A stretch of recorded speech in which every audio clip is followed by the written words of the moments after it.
मेरे प्यारे विद्यार्थियों, आप लोगों को ढेरों प्यार एवं शुभ आशीर्वाद। उम्मीद कर रहे हैं जहां भी हैं स्वस्थ हैं और खूब मन लगा के पढ़ाई कर रहे हैं। चलिए, तो मध्यकालीन भारत के इस वीडियो में हम लोग लास्ट वीडियो को कंटिन्यू करेंगे। तो लास्ट वीडियो में हमने आपको बताया कि कैसे अलाउद्दीन ने अपने चाचा व ससुर जलालुद्दीन का वध किया। जैसा कि अगर थोड़ा सा रिपीट हम करेंगे कि उसने क्या किया, याद होगा कि उसने जो है सबसे पहले देवगिरी को लूटा और उस धन को देने के लिए अपने चाचा को वापस बुला लिया काड़ामानिकपुर में, और यहीं पर उसकी जो है हत्या जो है 20 जुलाई 1296 ईस्वी को कर दी। कहां पे? मानिकपुर में। और अभी जलालुद्दीन फिरोज खिलजी के शरीर से रक्त ही बह रहा था कि उसने मानिकपुर में ही अपने आप को क्या किया? सुल्तान घोषित कर दिया। तो इतना तो बात पिछले वीडियो का है। अब इसके बाद से आते हैं, यहाँ ध्यान रखना है कि वो अभी कहां पर है? वो मानिकपुर में है, वो अभी दिल्ली नहीं पहुंचा है। और साथ में आपको यह ध्यान देना है, भले सुल्तान मर गया, सुल्तान को उसने मार दिया, लेकिन सुल्तान चूंकि दयालु था इसलिए दिल्ली की जनता का वह प्रिय था। साथ ही सुल्तान का वफादार अहमद चक अभी जिंदा था, उसका बेटा अरकली खां अभी जिंदा था। मतलब अगर देखे तो सुल्तान की मृत्यु के बाद अहमद चक है ना, उसके बाद अगर देखे तो उसका बेटा अरकली खां जो सबसे ताकतवर था, ये लोग जिंदा थे। दिल्ली की जनता जो था वो नाखुश था एक तरह से, है ना, इस तरीके से देख रहे हैं। तो ऐसे परिस्थिति में एक तरह से आपको दिखाई दे रहा होगा कि अलाउद्दीन के लिए दिल्ली का सत्ता पाना बहुत मुश्किल होने वाला था। किंतु कहते हैं ना, जो चाहता है दिल से उसका मदद भी ईश्वर करता है। ऐसे ही परिस्थिति में अचानक से जलालुद्दीन फिरोज की विधवा ने क्या किया? अपने एक बेटे जिसका नाम था कद्र खां, क्या नाम था? ध्यान दीजिएगा इस पे, कद्र खां को रुकनुद्दीन इब्राहिम के नाम से दिल्ली के सिंहासन पर बैठा दी। दिल्ली के सिंहासन पर बैठा दी। ऐसी परिस्थिति में जो अरकली खां था, उसका जो योग्य बेटा था, वो काफी असंतुष्ट हो गया। उस समय वह उत्तर पश्चिम भारत में था, है ना।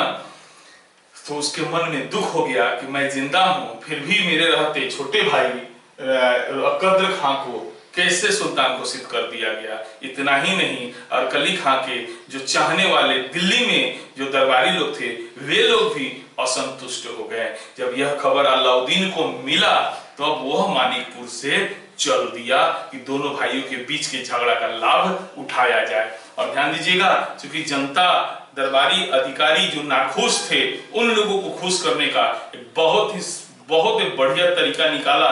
उसने जो है जो क्या बोलते हैं, धन का लूट किया हुआ था, है ना, उस धन को वो रास्ते में लुटाते हुए गया। इसीलिए जानते ही हैं, पैसा सबसे बड़ा चीज होता है। तो जैसे धन लोगों को मिलने लगा, सब लोग खुश हो गया। इतना ही नहीं, अचानक से अलाउद्दीन की सेना जो है एक विशाल बहुत बड़ी सेना का रूप धारण कर लिया।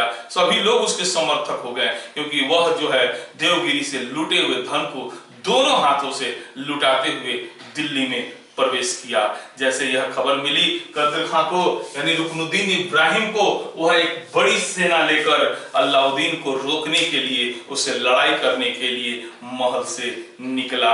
लेकिन उसकी विशाल सेना को देख करके रुकनुद्दीन का हिम्मत टूट गया, और साथ ही रुकनुद्दीन की आधे से अधिक सेना अलाउद्दीन के पक्ष में चली जाती है। और इस तरह से एकदम एक तरफा जो है दिखाई दे रहा होगा आपको कि अलाउद्दीन की जीत एक तरफा तय हो गई। ऐसे परिस्थिति में रुकनुद्दीन बिना युद्ध किए, वो रुकनुद्दीन, उसकी माँ, अहमद चक, सब युद्ध के मैदान को ही नहीं बल्कि दिल्ली को ही छोड़ के मुल्तान भाग गए, और अलाउद्दीन आराम से दिल्ली में प्रवेश किया।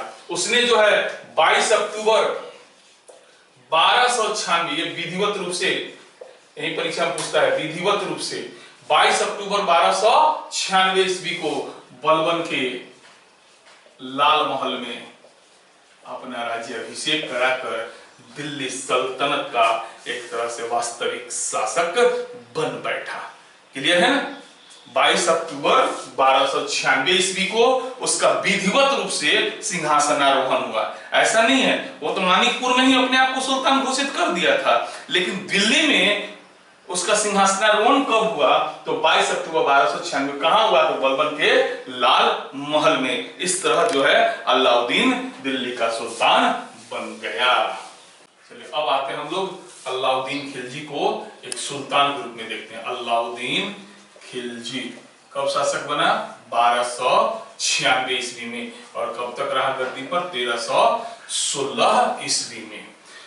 अलाउद्दीन खिलजी के बारे में भी आपको बताएं कुछ तथ्यात्मक जानकारी। तो इसका मूल नाम या बचपन का नाम जो था ना, उसका नाम था अली गुरसब। मोस्ट वीवीआई है, इसको थोड़ा आप ध्यान में रखिएगा, परीक्षा में पूछा हुआ सवाल है। अलाउद्दीन का मूल नाम क्या था?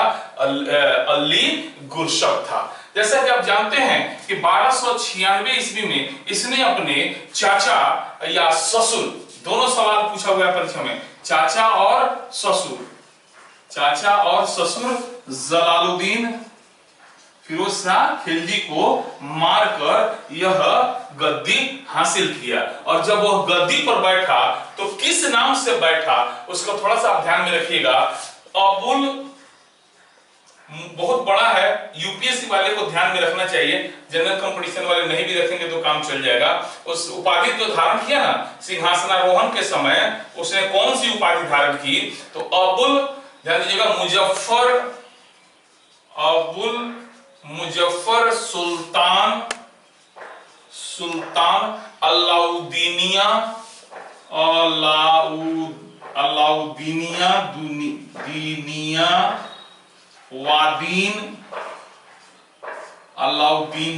अबुल मुजफ्फर सुल्तान अलाउद्दीनिया वादीन मोहम्मद शाह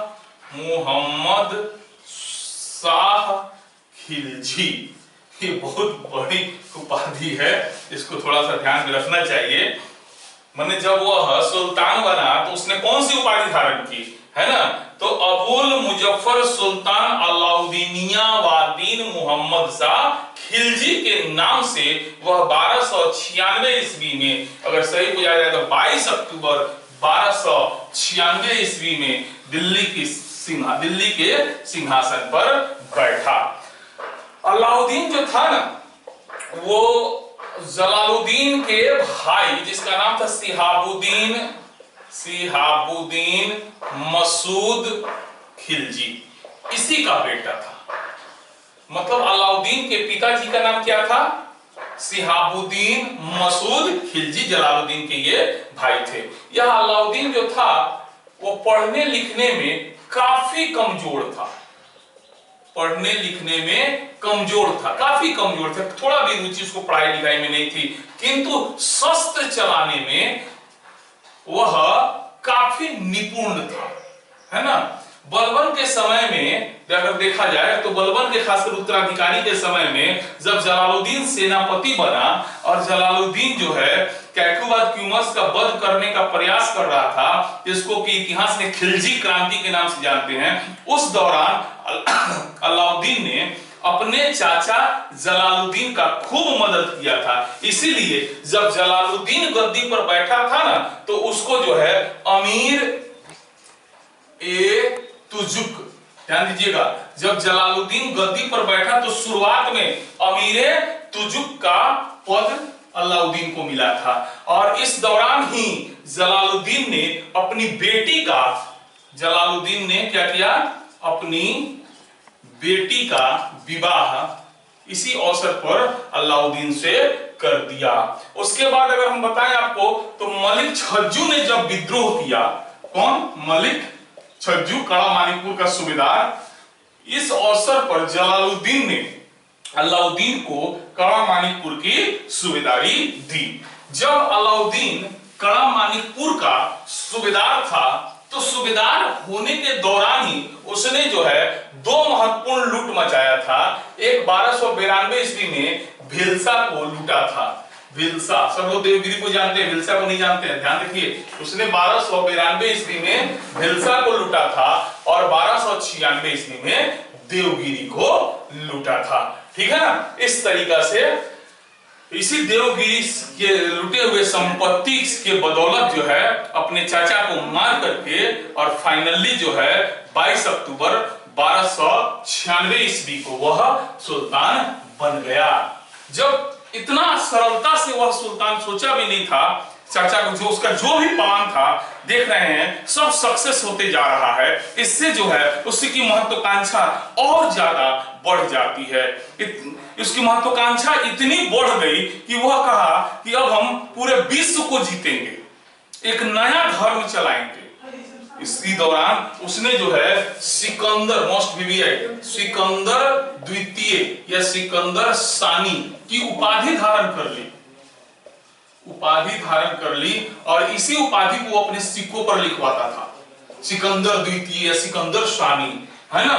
तो उसका महत्वाकांक्षा इतना बढ़ गया कि वो पूरे विश्व को जीतने का ध्यान दीजिएगा, सिंहासनारोहण के साथ ही उसकी दो बड़ी महत्वाकांक्षा।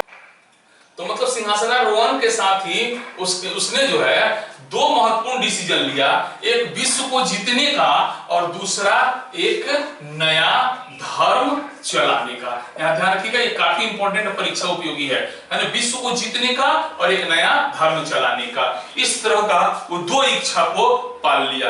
यहाँ ध्यान देना है, अलाउद्दीन जो है अपने अधिकारी को कर्मचारी से भी बड़े कम समझता था, उससे बातचीत नहीं करता था, किसी का हिम्मत नहीं था कि अलाउद्दीन को कोई सलाह दे। लेकिन अपवाद स्वरूप जो दिल्ली का कोतवाल था उसका नाम था अल्लाह उल मुल्क। क्या नाम था? अल्लाह उल मुल्क। ये कौन था? दिल्ली का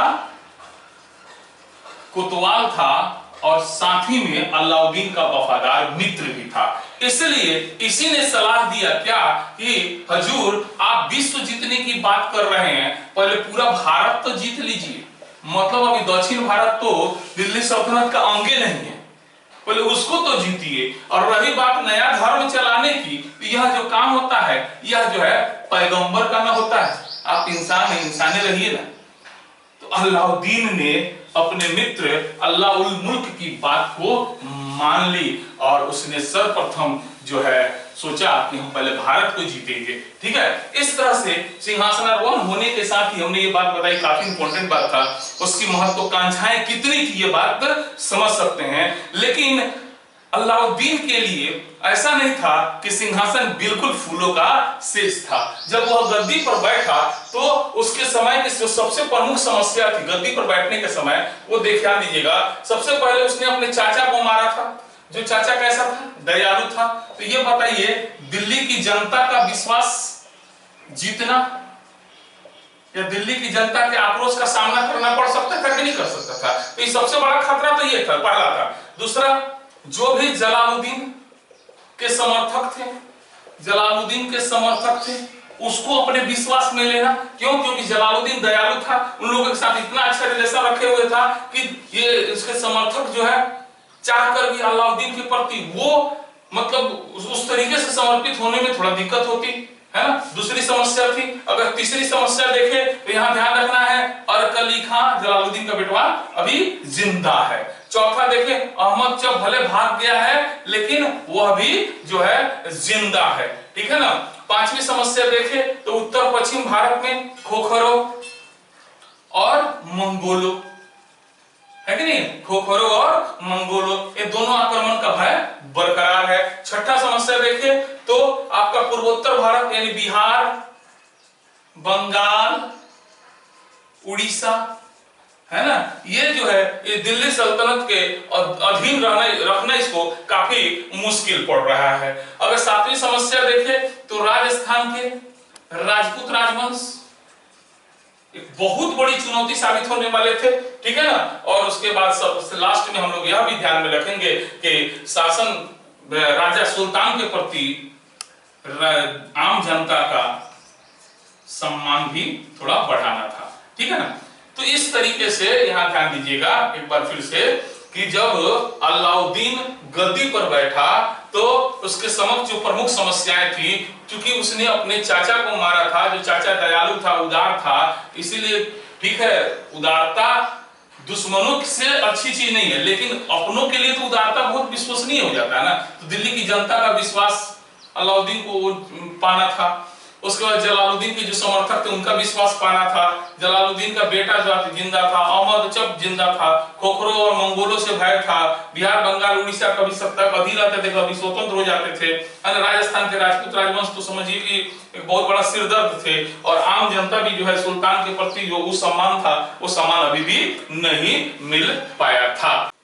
इन्हीं सब समस्याओं पर विजय पाने के लिए अलाउद्दीन ने अपने शासन के प्रारंभ में ही राजत्व के सिद्धांत की घोषणा की। इसके अंतर्गत ध्यान दीजिएगा, अलाउद्दीन एक कट्टर मुसलमान था, इसमें कोई दो राय नहीं है, लेकिन उसने शासन में कभी भी धर्म को स्वीकार नहीं किया। मोस्ट भी किया, ध्यान दीजिए, वह एक शक्तिशाली मुसलमान था, वह एक शक्तिशाली मुसलमान था, किंतु क्या लेना है आपको, शासन में इस्लाम के सिद्धांत का सहारा नहीं लिया। मोस्ट वीवीआई है, ठीक है ना, इस्लाम का सहारा नहीं लिया।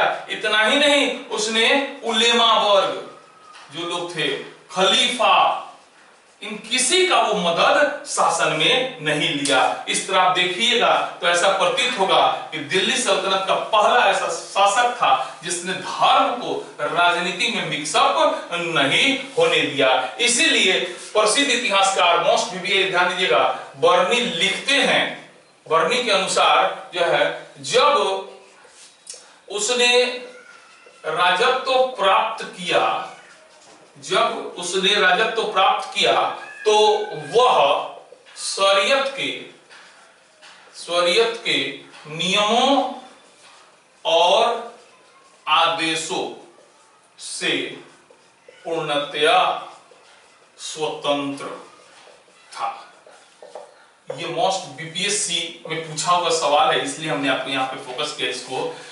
बर्नी अलाउद्दीन खिलजी के बारे में लिखते हैं कि जब उसने राजत्व प्राप्त किया तो वह शरीयत के नियमों और आदेशों से पूर्णतः क्या था, स्वतंत्र था। किसने कहा, बर्नी ने। किसके लिए कहा, अलाउद्दीन खिलजी के लिए। इस तरीका से जो है अलाउद्दीन धर्म पर राज्य का नियंत्रण स्थापित कर दिया।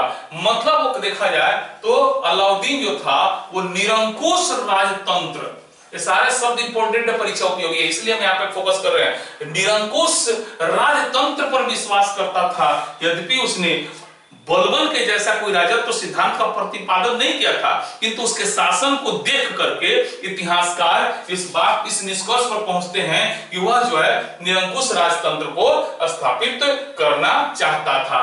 निरंकुशता की हद तो इतनी थी कि वह अपने सारे अधिकारी को कर्मचारी के से ज्यादा वैल्यू नहीं देता था, किसी से वह बात नहीं करता था, किसी से राय नहीं लेता था। जैसा कि कुछ देर पहले बताएं कि उसको विचार देने वाला, राय देने वाला एक ही व्यक्ति था, जो दिल्ली का कोतवाल, जिसका नाम था अल्लाह उल मुल्क, है ना, जो उसका वफादार था।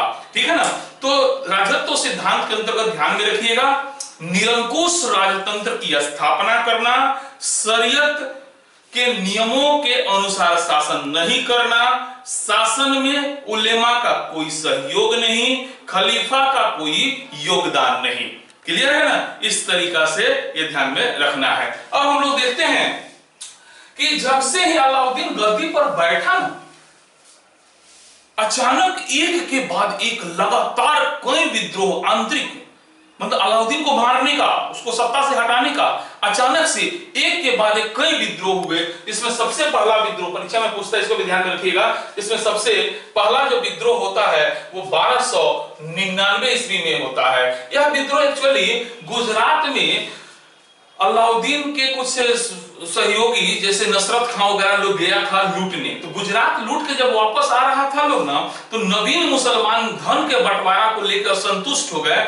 और इन नवीन मुसलमान कौन थे, याद है ना, मंगोल, जलालुद्दीन के समय आपको बताया था। तो नवीन मुसलमान असंतुष्ट हो गए और उन लोगों ने जो है अलाउद्दीन के भतीजा और नसरत खां के भाई को मार दिया। ऐसे परिस्थिति में किसी भी तरह से नसरत खां ने उनका सफाया किया। इस तरह पहला विद्रोह हम लोग देखते हैं नवीन मुसलमानों का अलाउद्दीन के विरुद्ध में। दूसरा विद्रोह की अगर हम बात करें तो अलाउद्दीन का एक भाई था जो मर चुका था, जिसका नाम था मोहम्मद, उसका बेटा अख्ता खां था। अख्ता खां, ध्यान दीजिएगा, अलाउद्दीन जब रणथंभौर विजय अभियान में जा रहा था तो रास्ते में वह रुका, जैसे आराम करने के लिए। जैसे वह रुका, अख्ता खां और उसके कुछ सहयोगी मिलकर एक के बाद एक लगे तीर चलाने। अलाउद्दीन किसी तरह कुर्सी को आड़ बनाकर छिप गया और अपना जान बचाया। और ध्यान दीजिएगा, जान भी उसका नहीं बचता, लेकिन अलाउद्दीन के कुछ वफादार जो लोग थे वो लोग लगे चिल्लाने, अलाउद्दीन मर गया, अलाउद्दीन मर गया, अलाउद्दीन मर गया। ऐसे जैसे अख्ता खां के कान में यह बात पहुंचा कि अलाउद्दीन मर गया, तो सीधे भागा दिल्ली और वहां जाकर सिंहासन पर अधिकार कर लिया। और वो जैसे हरम में, अलाउद्दीन के हरम में प्रवेश करने वाला था, वैसे ही अलाउद्दीन गेटे पर प्रकट हो गया और उसके बाद उसने अख्ता खां का वध कर दिया। तो अख्ता खां का विद्रोह, ये भी आपको ध्यान में रखना है। इसके साथ साथ और भी बहुत सारा है। अलाउद्दीन के बहन के पुत्रों ने भी विद्रोह किया था, बहन के पुत्रों ने भी विद्रोह किया था। और एक और फेमस विद्रोह है हाजी मौला का विद्रोह, इसको भी शांत किया गया। ठीक है, ध्यान दीजिएगा, जलालुद्दीन के समय सिद्दी मौला, अलाउद्दीन के समय हाजी मौला। तो एक के बाद एक जो विद्रोह हो रहा था, तो अलाउद्दीन यहां सोचा कि आखिर ये विद्रोह क्यों हो रहा है। तो उसने इस विद्रोह के 4 कारण ढूंढे। तो सबसे पहला कारण था, वह अलाउद्दीन की नजर में यह था कि जो सुल्तान है ना, वो प्रजा और अपने अधिकारियों के सोच से, विचार से, कार्यों से भली भांति परिचित नहीं होता है ना। मतलब राजा को, सुल्तान को अपने प्रजा के बारे में, अपने अधिकारी के बारे में सारी बातों की जानकारी पूरी नहीं है। दूसरा उसे कारण लगा कि लोग जो हैं पार्टी का आयोजन करते हैं उसमें शराब पीते हैं, और शराब जो होता है जानते ही हैं, संबंधों में थोड़ा निकटता लाता है। तो कुछ बड़े घराने के लोग शराब पीकर, पैसे वाले लोग शराब पीते हैं और शराब पी करके वो षड्यंत्र रचते हैं। यानी शराब को उसने दूसरा कारण बताया। तीसरा उसने कहा कि जो बड़े बड़े अधिकारी सरदार लोग हैं, वो लोग एक दूसरे के साथ जब वैवाहिक संबंध स्थापित करते हैं तो उनकी शक्ति बढ़ती है ना। मतलब सामाजिक संबंध या वैवाहिक संबंध, वैवाहिक संबंध, है ना। और जो चौथा कारण उसने बताया वो ये था कि कुछ लोगों के पास बहुत ज्यादा संपत्ति हो गया है और उस संपत्ति से वो सेना इकट्ठा करके विद्रोह कर सकता है। तो इस तरीके से यहाँ पे अब VBI है, अलाउद्दीन ने अपने विरुद्ध हो रहे विद्रोहों के 4 कारण ढूंढे। सबसे पहले राजा जो है या सुल्तान जो अपने प्रजा या अधिकारी के कार्यों से अनभिज्ञ है। दूसरा, लोग शराब पी करके कुछ गलत सा प्रोग्राम बनाते हैं और मतलब शासक को हटाने या उस पर किसी तरह से परेशान करने का प्रयत्न करते हैं। तीसरा, वैवाहिक संबंधों के द्वारा अधिकारी या जो अधिकारी वर्ग के लोग हैं वो अपनी शक्ति में वृद्धि करते हैं। और चौथा, बहुत लोगों के पास अतुल संपत्ति हो गया है। तो जैसे उसको 4 कारण पता चला ना, तो उसने क्या किया, 4 को अध्यादेश जारी कर दिया। कितना अध्यादेश जारी किया? 4 अध्यादेश जारी किया। पहले अध्यादेश में पहला कारण है, इसी के सामने हम लिख रहे हैं, याद रखने में आपको आसानी होगी कि राजा जो है प्रजा अधिकारी के कार्यों से अनभिज्ञ है। तो सबसे पहले उसने क्या किया, गुप्तचर विभाग का गठन किया। गुप्तचर विभाग का गठन किया। दूसरा, शराब पर प्रतिबंध लगा दिया। शराब, भांग, जो भी मादक पदार्थ हैं, है ना, उस तरह की चीज पर प्रतिबंध लगा दिया। लेकिन यह ध्यान रखना है, यह प्रतिबंध सफल नहीं हुआ। अंततः जो है अलाउद्दीन को ऑर्डर देना पड़ गया कि अगर शराब पीना है तो आप अपने घर में ही बनाइए और घर में ही पीजिए।